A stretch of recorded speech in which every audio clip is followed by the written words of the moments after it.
Okay, this is take 2 because I was sitting on the next step down and there's like a ton of ants right there. So anyway, good morning. Good morning. From my little homestead. Hi, Jack. Yeah. He's going to be joining us for this video. This video is really out of my comfort zone. I take making YouTube videos pretty seriously, and the fact that this video is not going to be very edited is really bothering me on the inside. But I think a lot of people are like me in the sense that we are really craving authenticity. There's not a lot of that going around right now. And so here I am. This is about as authentic as I can get. I was not planning to film this video at all. I'm still in my muck boots from doing morning chores. And I'm having my morning coffee. No makeup, and my hair is still in a bun. That's just real and authentic, and like for my life anyway. So this morning I really got to thinking about how fast-paced my life is. For someone that lives on 40 acres in the middle of nowhere, running a tiny little homestead. The only thing we have is goats, and I guess we have a cat. For someone who's a stay-at-home mom, I work really hard, but I put so much pressure on myself. I put so much pressure on the people around me to constantly be doing things. And, that's something that I've got to work through. I've got to not push so hard. It just kind of brought new light to the importance of rest, really. I don't rest naturally. It's hard for me to shut my mind down to the point that I can actually rest, to the point that I'm not thinking about the farm or thinking about my home or my YouTube channel or whatever. It's really hard for me to do that, and it's increasingly more important. So in case you're in the same position and you just want to learn how to rest better, I would ask you one very simple question, and that is, what is exhausting to you in your life? The things that I love most are often the most exhausting. The things that are the most rewarding are the most exhausting. My son is amazing, but he's exhausting. For another example, I want to start a homestead, right? Like a real homestead, not just have some animals here and there. What I get really exhausted from is the mental, like the planning of it. I love planning. I love trying to figure out what I'm going to do. And it's just really exhausting when I don't ever have a break. I'm always thinking of, we could put a garden over there. Or, we could grow this kind of plant. There's always things to learn. Excuse me. There's always things to think about, always things to plan for. And it's really exhausting when there's never a break.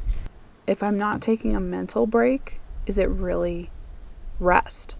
So anyway, all of that to say, I've also been trying to figure out just what does resting on the Sabbath actually look like for me, because I'm a stay-at-home mom. There's never time for me to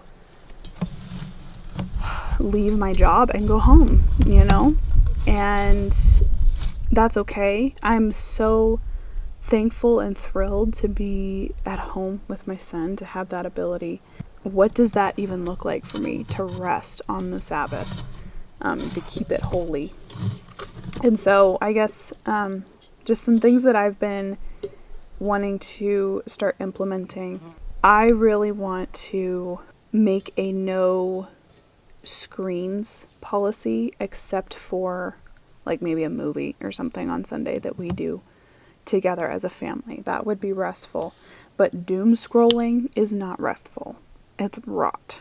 And I do it, my husband does it. It's just not good for us. And so a no screens or no phones policy I think would be tremendous, especially since what I would consider my job would be this. Social media is, what I would consider my job. And I don't want to be working on Sunday, right? So that's one way. Another way is to try and teach myself how to slow down on Sundays and not just think about all of the different ideas I've got for the homestead or for the business or whatever, and really just be more present with my family. Maybe read a little bit more or take a relaxing bath on Sundays, kind of keep my mind off of the normal everyday things. I really try to prepare things ahead of time for Sunday as well. So Saturday, I'll kind of go through what the meals are for Sunday. I'll try to do a good cleaning of the house, either Friday or Saturday. And just kind of prepare, get our church clothes set out. That's when I do my big shower. And I get Sam a bath. We get everything ready for Sunday so that Sunday we can actually rest. And I've really been enjoying that. So just some ideas. If you're a stay-at-home mom especially, I would really like to know what the most exhausting part about your life is. Is it your kids? What's the most mentally exhausting thing? And maybe even take a little bit of time to reflect. Is it worth your energy? Your kids are worth your energy. Raising your children are the ultimate life journey. But maybe you're doing something else that really is not worth your energy.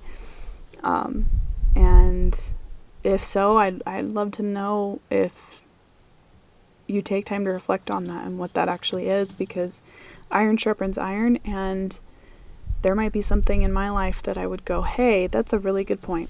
Let me know if you like this style video. I don't know how often I'm going to do it. I might start doing it all the time. I might never do it again. But this week I was behind on my videos and I just needed to get something up. Anyway, I really enjoyed this little talk and I hope you have a good day. This is Monday morning here, and so I'm going to go inside and get my house reset back to normal after a weekend of fun and do some food prep for the week. So whatever it is you need to do, go get it done. And just remember, Mama, you've got this.